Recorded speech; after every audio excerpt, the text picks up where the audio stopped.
Docteur Tachinda, toi qui as goûté à la France, tu n'es pas différent de celui qu'on allait interviewer en Centrafrique. Les Camerounais aiment les images. Les Centrafricains aiment les images. Les Tchadiens aiment les images. Les Sud-Africains aiment les images. Eh bien, vous en avez donc un Mondovision. Mais ça nous rassure. Parce que nous avons commencé au bon endroit, au niveau de nos parents.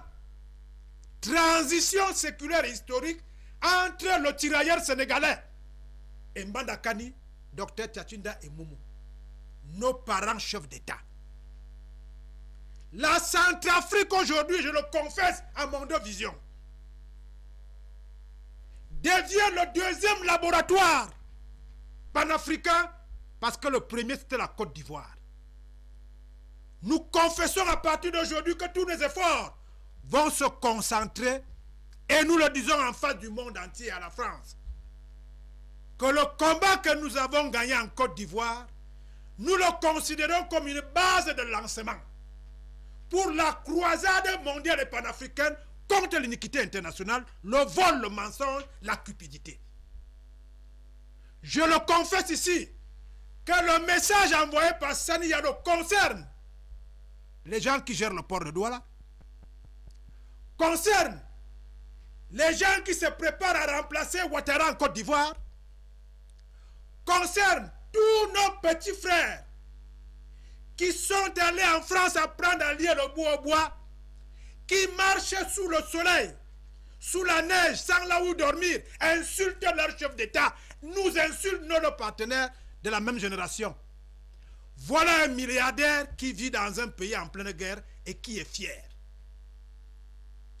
Voilà des jeunes enfants pétris de sagesse, pétris d'intelligence, qui font le débat politique, le débat public dans leur pays. Qu'est-ce que vous faites en Europe, mes chers petits frères? Comment est-ce que vous saurez quelle est la réalité de votre propre pays si vous restez en Europe? Vous êtes allé là-bas pour apprendre à lire le bois au bois. Rentrez retrouver les Mbandakani, les docteurs Tachinda, puisqu'il y a des docteurs, les maîtres Momo, les analphabètes comme les François Bikoro. Reconstruisons avec les mêmes thèmes de référence l'Afrique de demain. Celle qui ne connaît pas l'alternance, mais l'alternative. Parce que la Centrafrique est l'un des pays au monde qui connaît l'alternance. Ils ont tellement remplacé les chefs d'État là-bas que tout le monde voit le résultat.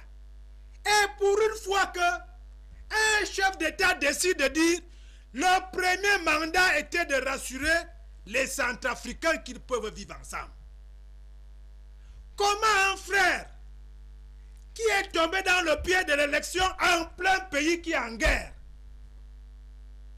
réussit avec ses 0,00002% à être appelé par son frère pour montrer l'image d'une Centrafrique qui renaît? Pas-il à l'aune de quelques petits millions qu'on vole à son pays en allant en France, décider d'arrêter la marche de la France-Afrique vers l'émergence de ce pays qui ne demande pas autre chose que de vivre de ses propres ressources? Comment comprendre qu'un pays qui va s'agenouiller chaque jour pour demander la dette souveraine mondiale à la Chine, un pays qui va demander chaque jour la dette souveraine mondiale à la Russie, vous disent que vous devez passer par eux pour avoir la Russie, pour avoir la Chine? Quand il n'y avait pas Afrique Média, on pouvait pardonner nos frères et sœurs qui nous insultent chaque jour, mais les images parlent d'elles-mêmes. Nous sommes vivants, j'allais même dire pimpants, beau et neuf quand je vois l'habillement de Docteur Tachinda, l'habillement de Docteur Mbandakani, l'habillement de Momo. Je me dis, mon Dieu, qu'est-ce qu'ils font là-bas en Europe?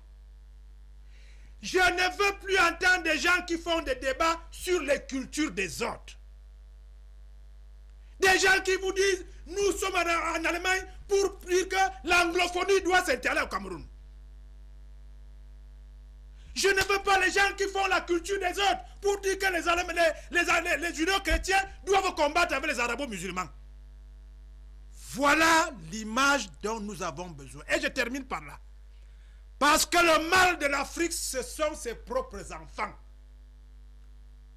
Bandakani, Momo, Docteur Tachinda, surtout toi, Bachir. Quand nous allons finir l'émission tout à l'heure, à la maison, dis à ton voisin que tu es vivant, tu étais en Centrafrique. Docteur Bandakani, dis que tu es vivant et tu as dit à la France ce qu'il faut dire. Demande à tes confrères, oh mon Dieu, d'être à l'image de ta génération, c'est-à-dire toi. Ce n'est pas Sani Yalo qui doit nous rappeler que quand on distille le mensonge, allez chercher la vérité là où elle se trouve. Quand on insulte Bianca Mbazoua, ne restez pas en Espagne, allez en Guinée équatoriale voir de vos yeux. Quand on insulte Paul Biya, ne restez pas en Allemagne, n'allez pas à Genève, venez au Cameroun et constatez qu'après l'émission, en Guinée équatoriale, au Cameroun, au Tchad, à Douala, à Yaoundé, les gens rentrent dans le bar, se saluent et boivent une bière ensemble. Ce sont ces images qui font le prologomène de notre combat qui se résume en un seul mot, la parole, le magistère de la parole. Oui, je préfère ce que Dr Mandakani a dit. Nous revendiquons la langue française parce que c'est un véhicule avec un objectif et un destinataire précis. Je ne vais pas dire la vérité aux Français en parlant de Mndjumba. Tu ne peux dire la vérité au peuple français qu'en lui parlant la langue qu'il comprend le mieux. C'est pour cela que je pense qu'à partir de ce soir, je convie l'ensemble des panafricains à considérer la RCA comme le laboratoire deuxième niveau de notre panafricanisme résurgent. Celui qui ne laisse personne dans la grande masse de Mao Tse-tung. Hier, nous croyions que les Sani Yalo, ces gens gros riches, milliardaires, étaient en odeur d'anti-sainteté avec nous. Nous venons nous rendre à l'évidence que nous sommes tous ensemble. On demande seulement un peu de compréhension, un peu de solidarité, un peu d'unité, surtout un peu d'humilité. N'ayez plus peur. Nous sommes vivants, nous qui avons commencé avant vous. Les portes de la nouvelle Afrique sont ouvertes à tout le monde. Elles ont été ouvertes en son temps aux Européens, aux Américains, aux Arabes. Pour une fois qu'elles s'ouvrent pour les Africains, ne dites plus demain, ce sont nos chefs d'État qui nous empêchent de faire des enfants à nos femmes. Ne dites plus demain, ce sont nos chefs d'État qui nous empêchent de faire ci ou ça. Si vous êtes dans le transport comme Sani Yalo, travaillez bien au port de Douala. Il paraît qu'il y a un monsieur là-bas qui travaille bien.